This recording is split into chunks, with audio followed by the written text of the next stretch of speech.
రాష్ట్రంలో కూటమి ప్రభుత్వం కొలువు తీరిన తర్వాత సహజ వనరుల దోపిడీకి మాత్రం ఇక్కడ కూడా వెనక్కి తగ్గకుండా రాత్రి పగలు ఇసుక మట్టి కొండలు కూడా పిండి చేస్తున్నారు.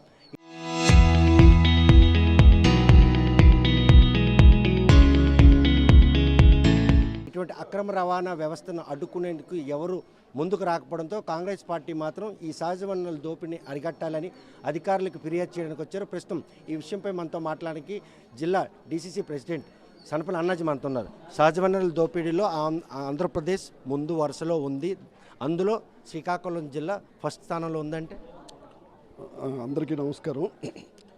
ఈరోజు కూటమి ప్రభుత్వం చాలా దారుణంగా దోపిడీ జరుగుతుంది. ఇంతకుముందు వీళ్ళు ఏం చెప్పారు, గత ప్రభుత్వం గురించి విమర్శించారు. కానీ ఈరోజు దానికంటే ఎక్కువగా దోపిడీ చేస్తున్నది వాస్తవాలకు ప్రతి గ్రామంలో చూడండి, ప్రతి చెరువుని, ప్రతి ఇసుక ఏ విషయంలోనైనా ఆ వనరులను అనేది దోపిడీ చేస్తూ వాళ్ళ సొంతానికి వాళ్ళు అభివృద్ధి చేసుకుంటున్నారు తప్ప ప్రజలకి ఉపయోగపడేది కాదు. మీకు ఎందుకంటే ఎగ్జాంపుల్గా ఈ సహజ వనరుల్ని మీరు గారమండలంలో అమ్మవారిపేట దగ్గర నిన్న రాత్రి జరిగిన ఇన్సిడెంట్ జేసీ గారికి తీసుకురావడం జరిగింది. ఇదే కాదు, చాలా గ్రామాల్లో ఇంకా ముందుకు రాక భయభ్రాంతులు చేస్తున్నారు. కనుక ప్రతి ఒక్కరిని కూడా ఈరోజు ప్రజలు కూడా తిరుగుబాటు చేయాలి. అవసరమైతే గ్రీవెన్స్ సెల్లో ఇవ్వాలి, అధికార దృష్టిలో పెట్టాలి. ఎందుకంటే ఇది అధికారులు కూడా స్పందించకపోతే ప్రజల వద్దకు వెళ్ళి ప్రజల్ని ఉత్తేజం పరిచి ఈ సమస్యను పరిష్కారం చేయడానికి కాంగ్రెస్ పార్టీ ముందుకు ఉంటుందని నేను తెలియజేస్తాను. కనుక ఈ మట్టి కానీ గ్రావెల్ కానీ లేకపోతే ప్రజా అవసరాలకు వినియోగిస్తున్నామని చెప్తున్నారు. కానీ మీరు మాత్రం అది దోపిడీగా పరిణామాలు తీసుకుంటున్నా అంటున్నారు. ఈ విషయంలో దోపిడీ అని ఎక్కడ మీరు నిర్ధారించగలిగారు? ఇది దోపిడీ అనేది ప్రజలకి ఉపయోగపడే విధానం అయితే కాదు. మీరు ఎక్కడైనా ప్రజలకి ఇది ఉపయోగపడిందని ఈ కూటమి ప్రభుత్వం చెప్పమనండి. ఇది కేవలం దోపిడీ జరుగుతుంది. వాళ్ళు ధనాన్ని దోచుకుంటున్నారు తప్ప ఇది ప్రజలకు ఉపయోగపడింది కాదనేది కాంగ్రెస్ పార్టీ తరఫున నేను మాట్లాడుతున్నాను. కనుక ఈ తరలింపు వెనక బడా నేతల హస్తాలే ఉండబట్టే నిర్భయంగా రాత్రి పగలని తేడా లేకుండా మైనింగ్ అధికారులు మొద్దు నిద్ర వీళ్ళకి ఆదాయ వనరుగా మారింది. ఈ సహజ వనరుల కొల్లగొడ్డలో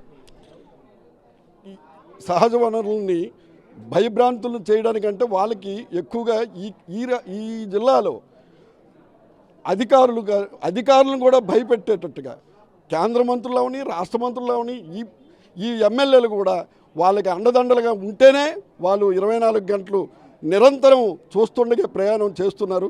దీన్ని అరికట్టడానికి ప్రజలు తిరుగుబాటు చేయాలని కాంగ్రెస్ పార్టీ తరఫున నేను కోరుకుంటున్నాను. రాత్రి జరిగింది ఏంటి? ఈ జరిగిన నేపథ్యంలో అధికారులు ఎటువంటి రెస్పాన్స్ ఇచ్చారు? ఈ సహజ వనరులు కొల్లగొట్టడం వెనుక అధికార యంత్రాంగం పనితీరు మీరు చేసిన ప్రయత్నం ఫలిస్తుందా? ఖచ్చితంగా నాకు చట్టం మీద గౌరవం ఉంది కాబట్టి ఫలిస్తుందని నేను అధికారులు స్పందించారని నేను ఈ విధంగా చెప్తున్నాను. కానీ దీన్ని పక్కన పెడితే గడిచిన 12 సంవత్సరాలుగా ఆంధ్రప్రదేశ్ ప్రస్తుతం దేశం పరిస్థితి అలా పెడితే ఆంధ్రప్రదేశ్లో ప్రతి పార్టీ విచ్చలవిడిగా ప్రస్తుతం ఈ కూటమి ప్రభుత్వం అయితే మాత్రం మరీ దారుణంగా సహజ వనరులు నీరు, చెరువు, మట్టి, ఇసుక ఏమీ లేకుండా వీళ్ళు విచ్చలవిడిగా కొమ్ము కాస్తూ రాజకీయ నాయకులు, బడా నేతలు అండదండలతోటే ఈరోజు గారమండలంలో నిన్న రాత్రి జరిగిన ఇన్సిడెంటే ఒక ఉదాహరణ.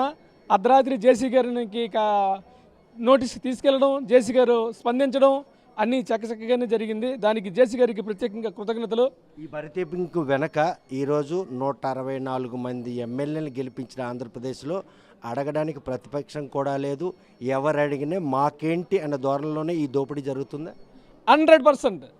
ఇక్కడ ఈ 175 నియోజకవర్గంలోన ప్రజలు గెలిపించినటువంటి ప్రజాప్రతినిధులకి అడిగే దాత ఈ రాష్ట్రంలో ప్రతిపక్షం అనేది లేకుండా ఈ రాష్ట్రంలో 3 పార్టీలు బాబు, జగను, పవను ఈ 3 పార్టీలు విచ్చలవిడిగా వీళ్ళ యొక్క మైనింగ్ అక్రమాలు, వీళ్ళ యొక్క దందాలు, వీళ్ళ యొక్క కబ్జాలు చాలా క్లియర్గా జరుగుతున్నాయి. దీన్ని అడిగే నాదురు కానీ అండగట్టే ప్రశ్నించే వ్యక్తులు కానీ లేరు. ఒకవేళ జరిగితే నిన్న రాత్రి నా మీద జరిగినటువంటి దాడిలాంటి సంఘటనలే జరుగుతున్నాయే తప్పిస్తే దీనికి సామాన్యుడైనటువంటి వ్యక్తులు ఎలా దీన్ని భరించగలరు? మాలాంటి ఒక సిన్సియర్ కార్యకర్త పార్టీలో ఉన్నటువంటి కష్ట కొస్త నాలెడ్జ్ ఉన్నటువంటి మాలాటలపైన దాడికి జరగడానికి ప్రయత్నిస్తే సామాన్యుడి పరిస్థితి ఏంటి? ఈ కార్యక్రమాలు ఈ జిల్లాలోనో ఈ రాష్ట్రంలోనే కానీ ఆపకపోయి ఉంటే, వీళ్ళ మీద తగు చర్య చేయకపోయి ఉంటే రేపటి నుంచి కాంగ్రెస్ పార్టీ తరఫున తీవ్రమైనటువంటి ప్రతిఘటనలు, తీవ్రమైనటువంటి ధర్నాలు, రాస్తారోకోలు చేయడానికి ఏ రకంగా వెనకం చేయదని మా పార్టీ ఈ సందర్భంగా మీకు మీడియా ముఖంగా తెలియజేస్తున్నాను. అంటే కనుక సహజ వనరుల పరిరక్షణలో మైనింగ్ శాఖ అధికారులు ఈరోజు ముద్దు నిద్ర వారికి పాలిట ఆదాయంగా మారిందంటే 100% వీళ్ళ యొక్క నిర్లక్ష్యం, వీళ్ళ ప్రభావం వల్లే దీనికి కారణం అన్నది నా యొక్క అభిప్రాయం కూడా. కాబట్టి 100% మీరు తేరుకొని దీని మీద ఎట్టి పరిస్థితుల్లో మీరు అరికట్టడానికి మీ యొక్క యంత్రాంగాన్ని వాడాలన్నది నా యొక్క అభిప్రాయం. కనుక ప్రస్తుతం జిల్లాలో సహజ వనరుల దోపిడీకి కూటమి ప్రభుత్వం నాయకుల అండదండలతో మైనింగ్ అధికారులను కూడా బెదిరించి రేయిం బవలని తేడా లేకుండా కొల్లగొట్టుకుపోతున్నారు. విధ్వంస పాలన నుండి ఆంధ్రప్రదేశ్ను పరిరక్షించేందుకు వారు ఇచ్చినట్టు పిలుపు మేరకు 2024 సార్వత్రిక ఎన్నికల్లో కూటమి ప్రభుత్వానికి ఓటేసిన రాష్ట్ర ప్రజలు, అదేవిధంగా శ్రీకాకుళం జిల్లాకు సంబంధించిన ప్రజలు కూడాను ఈరోజు కూటమి పాలనపై ఉన్నటువంటి అక్కసును వెల్లబుచ్చుకునేందుకు కూడాను ఎవరు అధికారులు పట్టించుకునే పరిస్థితి లేదు. ఇటువంటి పరిణామాలే కనుక కొనసాగినట్టయితే మాత్రం ఈరోజు సహజ వనరులు పూర్తిగా కనుమరుగైపోయే పరిస్థితులు కళ్ళ ముందే కనిపిస్తున్నాయి అనడానికి రాత్రి జరిగినటువంటి ఘటన ఒక తార్కాణంగా చెప్పుకోవచ్చు. ప్రశ్నించినందుకు ఒక కాంగ్రెస్ కార్యకర్తపై కూడా దాడి చేయడం, ఈ విషయాలన్నీ కూడా పరిశీలించుకున్న జిల్లా యంత్రాంగం ఇప్పటికైనా ఈ సహజ వనరుల పరిరక్షణలో ఎటువంటి కార్యాచరణ రూపం దాలిస్తుంది, భవిష్యత్ తరాలకి ఈ సహజ వనరులను పరిరక్షించేందుకు చేస్తున్న ప్రయత్నం ఫలిస్తుందా లేదా అనే విషయం వేచి చూడాల్సిందే. వీడియో జర్నలిస్ట్ రామకృష్ణతో సత్యం, RTV శ్రీకాకుళం.